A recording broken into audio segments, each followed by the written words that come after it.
Hey everyone, and welcome to 1.21 Gigawatts. I am Peter, that is Connor, and we talk about movies on this show. And this is another one we've done this week. This is the second animated movie we're doing.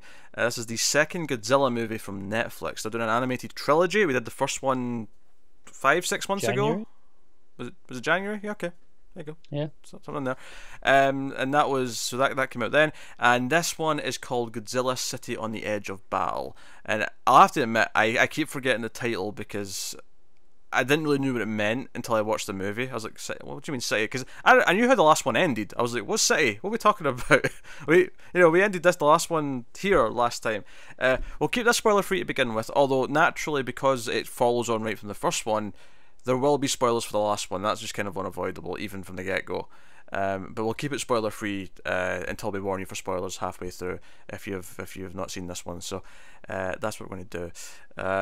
So we ended the last movie on Earth, and they spent 45 minutes, whatever it was, trying to kill Godzilla. They finally did it. And it turned out, oh no, that's just a baby Godzilla. The original Godzilla, who was here 20,000 years ago, it's not been 20,000 years for the people, admittedly. Let's keep that in mind. There's a time difference. They came back and 20,000 years had passed on Earth. And the original Godzilla had grown to 300 meters in height. He is gigantic. Yeah. It's a stupidly big. If you've seen the 2014 American Godzilla, 3 times the size of him. Just to put it in perspective. Because I think scale's easier for live action. You can sort of look like, okay, right, so that's what he is compared to the buildings. All right, I can triple him there and get the height of there.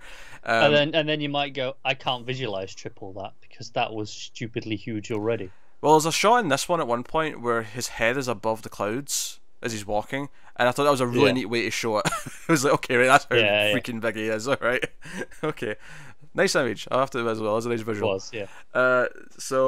So that happened, and our crew, Haruo, who is our main character, and his love interest Yuko, are like they are with the other troops that are around. There was some details I'd kind of forgotten. I'd forgotten there was these different alien races like amongst it. It wasn't just all humans. Like there were some people from other planets that were with our characters, and that becomes quite important later on in the story in terms of their beliefs, in terms of teasing things going forward. And the post-credit scene of the first film had Haruo wake up after being knocked out, and a person who was not on their team, a native if you will, had patched them up. And that's kind of how we start with this one. We start with discovering who this is, and it turns out it's a twin. One's called Mena, the other one's called Miyano. Well, yeah, I'd say kind of, because it seems like there's more of them as well. It's just there's only the 2 that we really get to know. Oh, sure, yeah. But we have them, and there's like a whole tribe of people who have kind of like lived underground, and they've kind of been there, and they don't really trust them at first, especially the what's the alien race? Not the Exif, the other one. The Bilusaludo. So there's a reason why I'm not remembering that. Yes.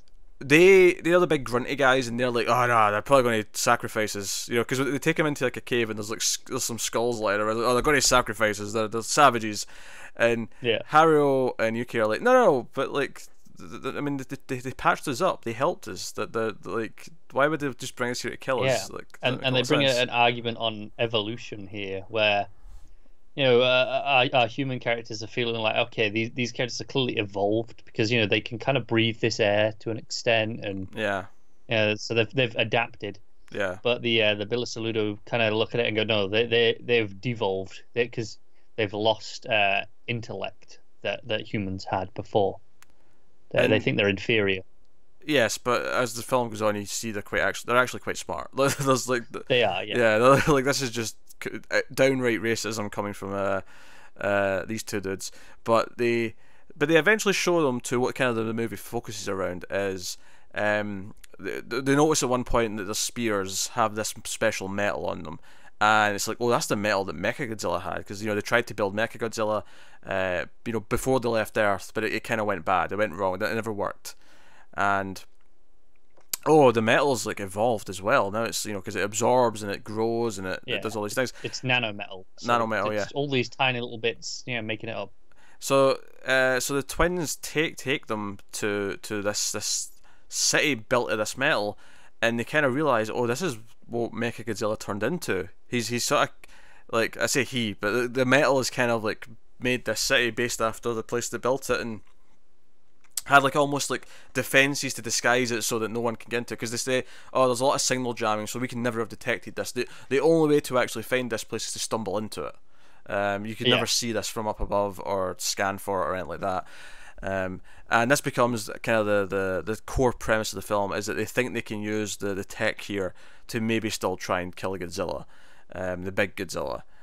So the film is largely about prepping that, and teasing some other things, and kind of the core debate, because the alien race that I can't remember or pronounce, they want to essentially like combine with this like metal and like become part of it, and they see, you know, being a monster as a sign of strength, whereas the humans of course don't want to do that, and the Exith are really sort of standoffish, and obviously they're the sort of more religious race, and the biggest tease of what we're maybe getting in the third movie kind of comes from them, but we'll talk about that in spoilers.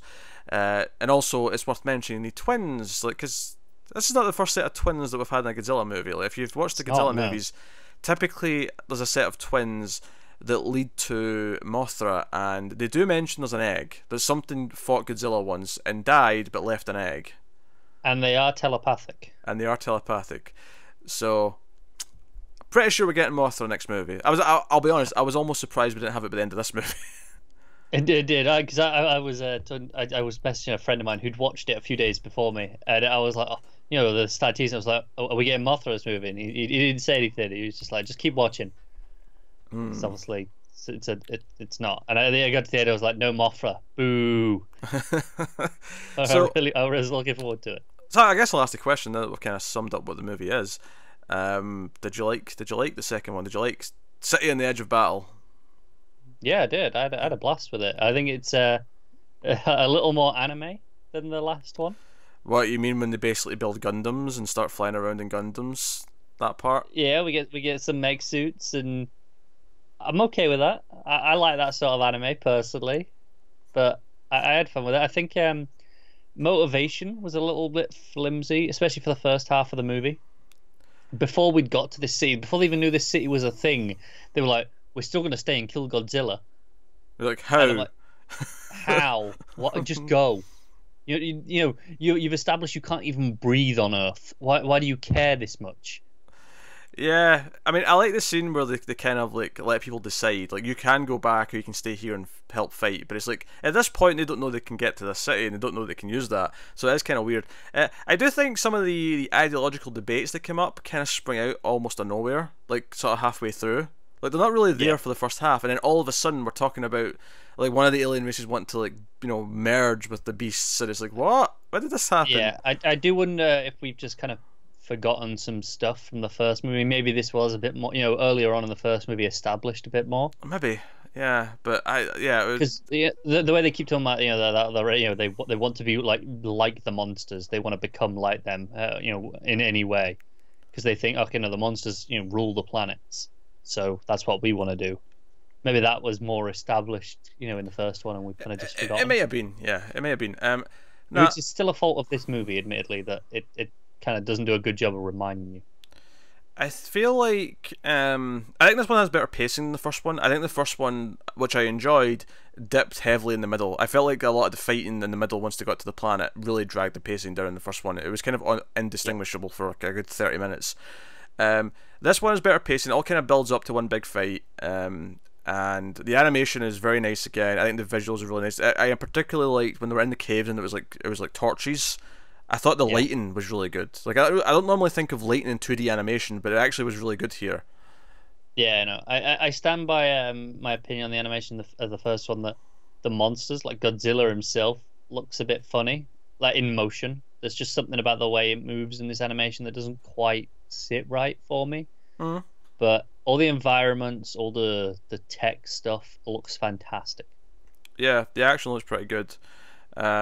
So no, I liked it. I think it was better paced, and it built all up to one big thing and left me teased for more. Even if I do think some of the motivations are a bit weird, and I do think, you know, it just little things here or there, kind of like, okay, this could maybe have been tightened up a little bit, or this could have been better built to, perhaps. Yeah. Just a couple of things like that, but for the most part, I'd say it was better than the first one. Although I did miss not having as much in space because the stuff in space looked really good. No, I agree. I agree. The stuff in space looked really good. So I did roll my eyes when I saw the mechs they built because it was like they just look like Gundam, and I just rolled my eyes because anime. But they looked good in motion when they were actually flying around in them and fighting with them. It looked good. Yeah. They did a good job with it. So I won't critique too much. I can have fun with that sort of anime in general, whereas I know you're less keen. I just don't get why they always look the goddamn same. These look like every other Gundam I've ever seen. They have the exact same shape, the exact same stupid wing things in the back. They're all the goddamn same. They're like cars. They just, if you don't care about cars, they all look the same.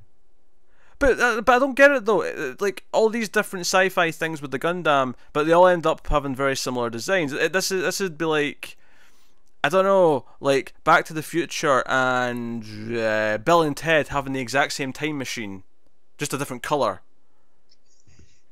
I mean, I don't think it's quite that big because I likened it to cars. Maybe motorbikes is a bit more appropriate. Where but they're all in different universes. They're all in different properties. Why should they have remotely the same design? Because they're all doing the same function, and it's a whereas a time machine, it's not fighting, right? It's just traveling. It's just it's a vehicle. Do whatever you want. Whereas with these, they're flying, they're fighting, they've got the guns. They're trying to do a very specific purpose, so they kind of look similar, I guess. It makes sense to me. I don't know. They have so many Gundam designs. Like whenever I see Gundam, it's just hundreds and hundreds of these things that all just look kind of the same. And I don't get it. I don't get why they don't like designing things that look different. It's like, and you're telling me, okay, right, so they're all in battle suits that are, maybe meant to fly, right?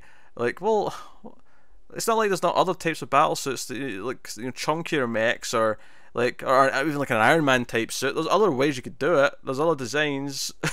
You could. I don't know. It's weird to me that all Gundam things look the same to me. I don't know. It's just a style of the genre, isn't it? Yeah.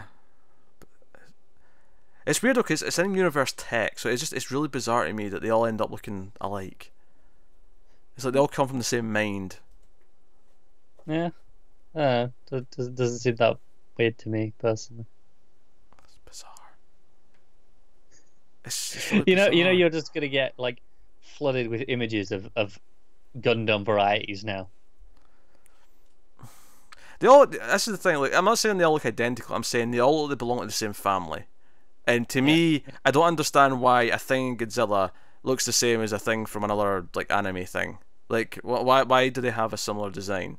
Like, I'm not saying that nothing in other movies never ends up looking kind of similar. They do. You get odd things where it's like, okay, that monster in that movie kind of looks like a monster in that movie. They've kind of ripped off the design there from that one. But it's diverse enough where I'm not like feeling like I'm seeing the exact same thing over and over. And if I do, I will complain about it. Yeah. I think this is why I compare it to like motorbikes, where if you don't really care about bikes, most of them look pretty similar, right? There's maybe the two styles, the sports ones and the big, the muscle ones. Sure, but they're the same technology that exists on Earth. They all come from the same idea, right?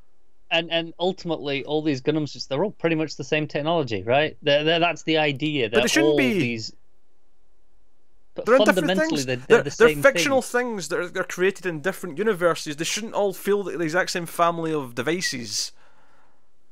Oh, I don't know. I've got no problem with it. That's my problem with anime. Is like there's a few core things where they just always use them. They always use these core things. Fucking Gundam and god, it's always teenagers. Anyway, I mean. Sure, can't argue with that one. That's like saying though. I mean, you're watching the CW. It's always hot young 20-somethings. I mean, it's just part of what it's just part of the style. Yes, but that's only one network. Yeah. Anime's not just one network. Anime is just the entire genre. It is. It's not even a genre. It's an entire medium. Essentially. That said, I'm watching some at the minute that aren't teenagers. So I mean. What do you want me to say? I don't know. Just a super anime. I roll my eyes. That's all I'm saying. That's what the actual action scenes with them in it were great. They're fine, but Yeah, I rolled my eyes at the design. I went, oh look, it looks like a Gundam. Oh well. yeah. I went, we're getting Gundam suits. Great. And this is not saying that I don't like mech suits. I love mech suits and other stuff. Like aliens, when she comes in that power loader and she's like, "Get away from me, you bitch!" Yes. I mean, even more probably closer to these sorts of things is you look at your Pacific Rim, right? Oh yeah, they're heavily inspired by anime and Japan stuff. Though. Yeah, but you're a big fan of that sort of stuff. Yeah, they're all very unique though to me. Yeah. Because they all have this sort of like arms race thing where different countries have made different types of Jaeger. But again, they're all in the same world, so it makes sense that they all have the same fundamental like logic behind them. Yeah. I can't fault you. This to me this is like if Pacific Rim and then in Godzilla 3 say they have like a mech suit and it looks like a Jaeger, I'd be like, hey, wait a minute, why does this look like a Jaeger? I mean, fair enough. Just because, right? You know, it would be like if the Jaeger looked like the Megazord. Yeah. Like, I don't know what to say. It's just the style. Overused. That's all I'm saying. It's overused. Yeah, probably. Anime was a mistake. Bold statement. But I haven't forgotten we're watching some anime at some point. I'm just saying that to rile people up. I know I'm going to get hate for that comment. I'm Yeah. playing into the character at this point. Don't worry, I'm making him watch some when we get a chance. Good luck with that. So, any other spoiler three thoughts that one would like to have? Left me pretty excited going forward. Again, I said that at the end of the last one where I enjoyed it, and then it got to the end and I was excited for this one. And this one, it was better. I enjoyed this more than the first one, and it left me excited again going forward. So overall, pretty positive. Yes, that's fair. No, I think overall it's better than the first one as well. I think the pacing is better, and yeah. I'm glad. Like I felt the one thing that I would criticize with the main character Haruo is that first half of the movie he's all like, oh, we have to stay and fight Godzilla, and it is just this revenge like thirst, like how he convinces anyone to stay behind when he just feels like a madman who's desperate to kill. It feels like it's Moby Dick. He's determined to get the whale even though he's got no chance in hell. Yeah, I appreciated that. About 2/3 in, someone kind of calls him on this shit, right? Being like, he's like, yeah, okay, I just want revenge. Yeah. But it was weird to me how there wasn't really an arc so much as he just kind of at one point agreed, yeah, you know what, you're right. I hate Godzilla, I want to kill him. Okay. Yeah. I guess that's what we're doing. Like I said, motivations are the flimsiest possible, and it takes something away from the movie for sure. Yes. So full spoilers. We'll get to spoilers now for this. So the Exif race, or the religious ones, at one point met Fee. So there's not a ton of in this movie, but we see him. He's down there on the planet, and he says that the planet they came from was ravaged from a different monster. And I immediately said a name. I immediately went, oh, it was this, right? And then he goes in and whispers it, and you get to hear what he says. And then the post-credit scene is basically just this scene again, but you get to hear what he said. And which I think is a little frustrating, because I think if you're going to do the exact same thing, you should have just told us at the time. I get, you didn't want to distract us too much in the moment. I feel like what you should have done is not have him lean in and whisper. You just cut away before he tells him. Like, have the scene end before he says he's going to tell him. Like, have him drop that, okay, there's a monster ravaged our planet, and it was worse than Godzilla, trust me. Just cut there, and then at the end, have the tail end of what you've already seen, but have it go further and say, I'm going to tell you who it is. And then say, Ghidorah. And, then it cuts to, there you go. That's how you do it. Having the whisper and not hear it, and then just have it again at the end was kind of weird. But I can't say I'm not excited about Ghidorah. Because of course I am. Hey! Mech suits versus Ghidorah. Yes, it is. And maybe actual Mechagodzilla next time, like with the metal transform and become. Maybe, yeah, maybe he'll take over it. Yeah, and I'm not. I know though that they did shut down the thing though at the end. So that's true. And I'm not sure what Like, it's typically when King Ghidorah shows up, it's like, okay, Godzilla's a good guy, but Godzilla here is very much not the good guy. So, is it just like, is this like a Freddy vs Jason thing where, all right, let them kill each other and we can, live happily afterwards? Yeah, maybe. Is that where we're going with this? Yeah, I feel like that's maybe what we're doing.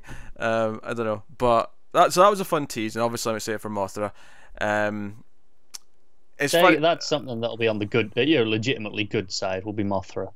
Oh sure, yeah. God, Mothra has always been a good character. Yeah. No, exactly. So we got at least something that we can attach to in the monster sense. Yeah, that's true. The back half of the movie.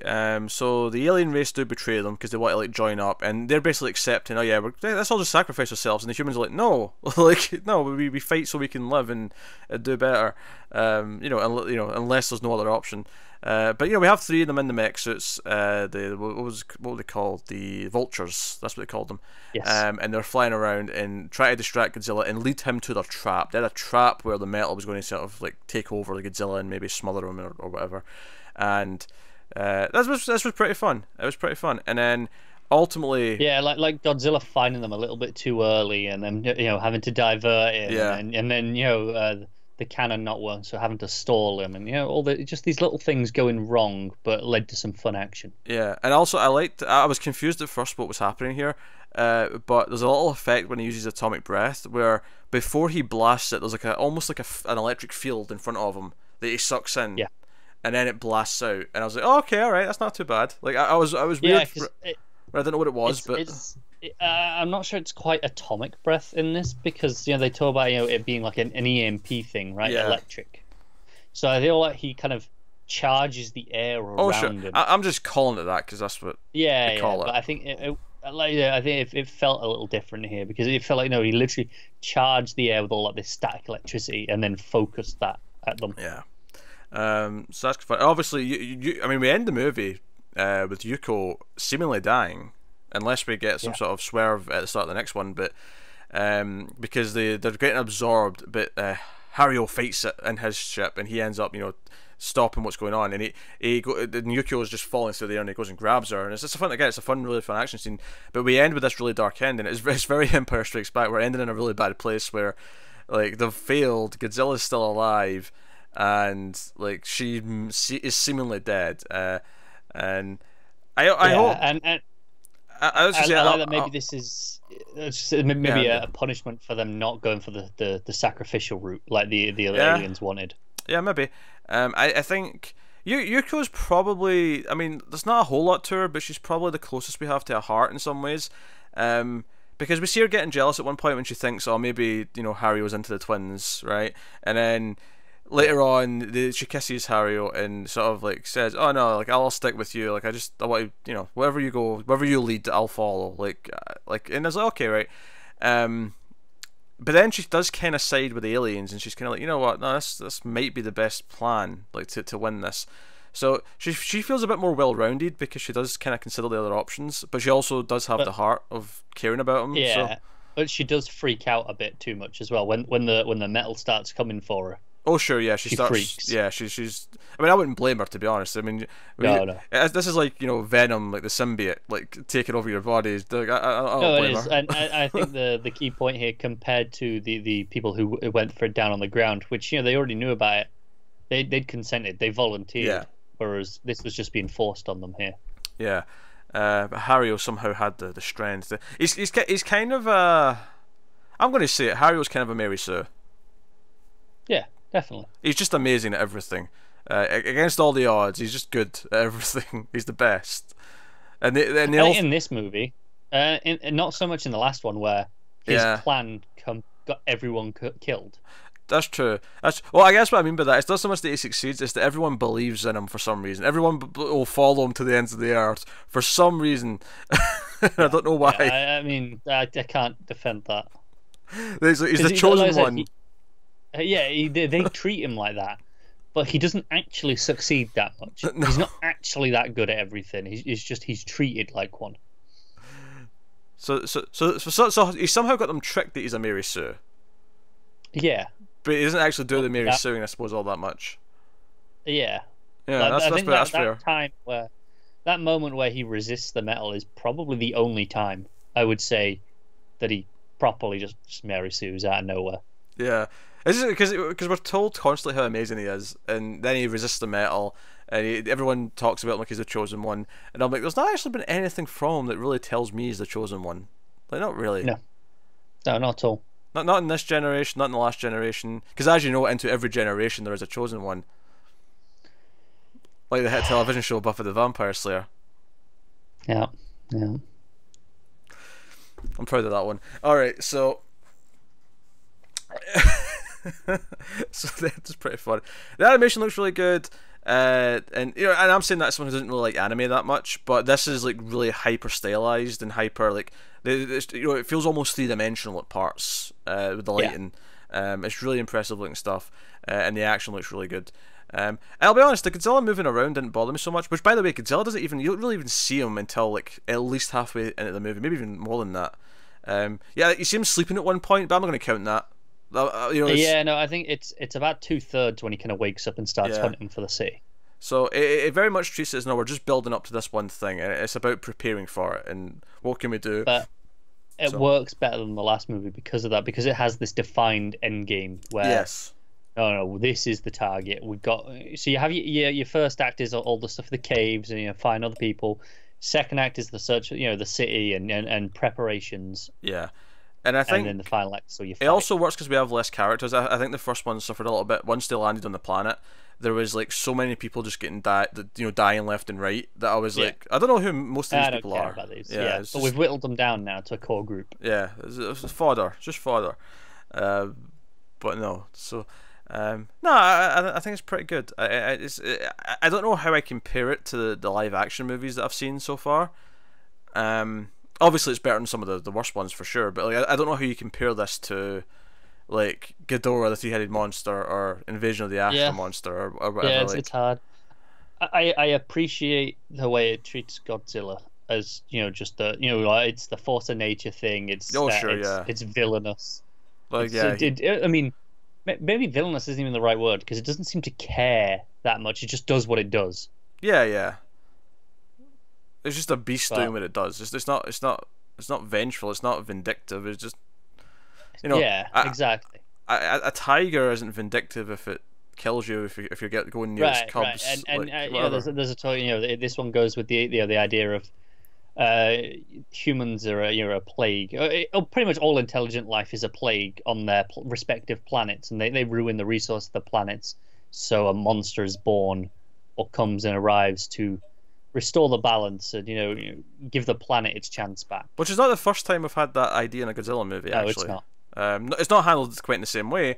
I do appreciate that this is a completely different idea for Godzilla. It's this, oh no, we left the planet and we're in the future and we're trying to get the planet back and all. It's very unique compared to the other Godzilla movies. It does feel fresh. So it's a different take on it, which is kind of nice. We have so much Godzilla that I don't think you get angry at an alternate take. It's like, oh, it's fine. Like we have an American movie coming out. We have a new MonsterVerse coming from Japan soon. Yeah, when this is the movie, in the 30s? This is what movie or what? I mean, 28 plus Resurgence is 29 plus 2 Americans 31. So this would be 33. 33. Right. So when this is when this is the 33rd Godzilla movie, go ahead, do something different, please. Yeah, so that's not to say that Godzilla didn't get experimental before, because trust me, it does. You've even seen a couple of them so far. But no, so the characters are still a bit sort of thin. It'd be nice if we maybe like got a bit more out of them in the next one. But the style is really nice. Action is really good. Godzilla himself has got great presence. And I'm excited to see Ghidorah in this version. How big is he, for a start? But honestly, my only critique, other than the fact that it was weird seeing the exact same scene again, just plus the whisper, is that there was not a doubt in my mind what name he said.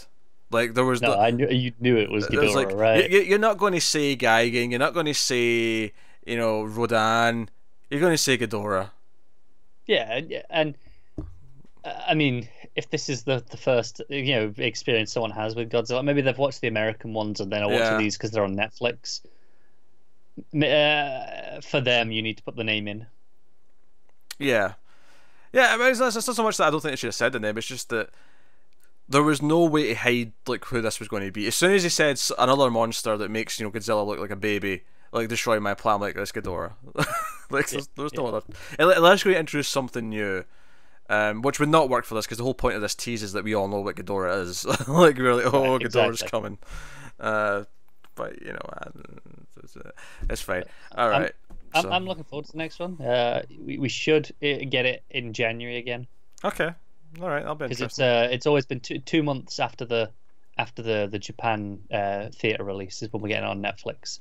So it's coming out in Japan in November. All right, okay, that makes sense. So we'll get that sometime then. Yeah, a lot of Godzilla coming because obviously we've got Godzilla King of the Monsters coming next year as well. We're working our way through the franchise. If you've jumped into this review just because it's the new thing that's just out on Netflix, we have actually been working our way through the live action movies, starting from the original. We started this about a year and a half ago, and we just did the 11th, the 10th one just went no, the 10th one is up. The 11th one is recorded and will be up in the near future. And we're going to be trying to work through them at a reasonable rate so that by the time King of the Monsters comes out, we'll have done all the live action movies. That's the hope. Lot of Godzilla coming up is what we're saying. A lot of Godzilla coming up. And many of them, I've seen a lot of them before, but not all of them. And some of them I don't remember very well. You hadn't seen any past the first one when we started this, I don't think. I'd seen the first one and 2014. Have you not seen 98? No, I've seen bits and then avoided it like the plague. Oh, I can't wait to get to that now. Oh, Matthew Broderick. Oh, I've seen bits on TV back in the day, and I'm like, I ain't watching this shit. There's a giant. Turned it off. There's a lot of plot holes in that movie, but there's one giant plot hole that makes me laugh like endlessly, and I can't wait to see if you spot it. I might have to play a little drinking game with that one. But I can't wait. We should probably rate this before we go. So what would you rate Godzilla City on the Edge of Battle? I think it just about scrapes an 8. Oh, that's a lot of fun. That's the other anime thing about it. The title's stupid and long. The title is stupid. Yeah. Yeah. Well, I like the last one. What was it? Planet of the Monsters. That was a good title. That's all right. I feel like there's a lot of anime though where it's like blah blah blah blah. Second Genesis blah blah blah blah. Neon something. There is. I tend to not watch a lot of that anime, to be honest. 2.0. Like I've heard people talk about Dragon Ball before, and there's like 10 Dragon Ball shows, and I'm like, what the hell? Yeah, I mean you got Dragon Ball Z, Dragon Ball Kai, which is just Dragon Ball Z, but cut out all the filler and redone a little bit. Then you've got Dragon Ball Super and Dragon. What was the other one? There was the one because Super's the official one now, but there was the one that continued before that got overdone, which I can't remember. I want to say X, something like X, something like that. I don't know. There's too many. I agree. When you're actually producing something that is officially labeled filler before it even goes out, you're doing too much of it. Stop it. Take the time off. Oh yeah, I agree, but like and Dragon Ball is far from the worst. Something like One Piece is awful, is because they start producing it while the manga's still going, and then they catch up and they're like, well, we can't do any more yet. So they do right 6 months of filler for the next 2 books to come out, and then once they're out, okay, now we can adapt those filler again while we wait. Yeah. Here's an idea. Make a different TV show and alternate between them. So instead of having filler, have proper content of another manga that's worth adapting. That's the problem. They just do another manga as well, and they just keep going. Have restraint. Yeah, no, I agree. It's why I don't watch a lot of those. It's why I watch mostly like limited. Like okay, this is 30 episodes. I can deal with that. But hey, so my rating, I didn't get my rating. 7.5. I can't go quite to the 8. I think the characters are just too thin to really hit that. That's fair. But it's pretty enjoyable to watch. If you like Godzilla, I don't think you can go too wrong. So that is Godzilla, this City on the Edge of Battle. See, I have to check the title every time because I want to say it the other way around. I want to say the battle in the city, or like I wanted like the order of the main words feels wrong. It does, yeah. Especially since I'm so used to Star Trek's on the city of the edge of forever. So I want to say city on the edge of what, but it's weird. The whole thing. Anyway, Yeah. so I don't know what the third one's called, but we'll see if it's stupid as well. Is there a title yet? Can you look that up? I'm having a look. What's the third one called? Translation varies from Godzilla Planet Eater. It's not bad. Or It's to okay. Godzilla Eater of Stars. I hope we go with the first one. I would mix them and go Eater of Planets. Yeah, fair enough. Maybe they will. We'll find out in a few months. Yeah, they'll pick one, but there you go. But there you go. That is the movie. So thank you very much for watching or listening. If you're an anime fan, I humbly apologise for for all of the insulting remarks that may have been made. Don't worry, he'll change his mind. Because even when we're not recording, trust me, there's a lot more insulting remarks about anime fans. I'm kidding. There is. There isn't really. I don't care enough to talk about it. I steal the Just when conversation. someone brings it up. Yes. But that is us. So let us know what you thought of the movie in the comments below. Like and subscribe, all that stuff. If you want to support the channel and everything we do here, head over to patreon.com/MailFuzzTV and you can support us over there. You can get some stuff early. You can get voting rights for some of the shows, and a bunch of other stuff. And you can get a nice mildly fuzzy feeling inside for keeping us going. So you can do that. And hey, maybe one day I'll add a tier where you can make me watch an anime or something for a high price. Admittedly, be a very high price. We'll see. We'll see what we got. You see, if it's one like that, it's going to be something that you'll really hate. Not one that I'm going to go, you might like this one. If people are paying for it, it's going to be a punishment. Oh sure.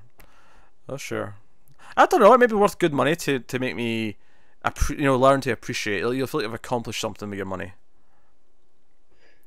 Whereas all People you don't want to accomplish things; they just want to punish. by giving me something that I'm going to hate, you're just reaffirming my opinion on anime. But they get to watch you suffer. They're usually short though, right? To 20 minutes. That's Take away about. I mean, they're usually about 22. Take away a good 4 to 5 minutes for credits on either end, because they usually have pretty lengthy title sequences and credit sequences. That's just a poor use of resources. Okay. Yeah.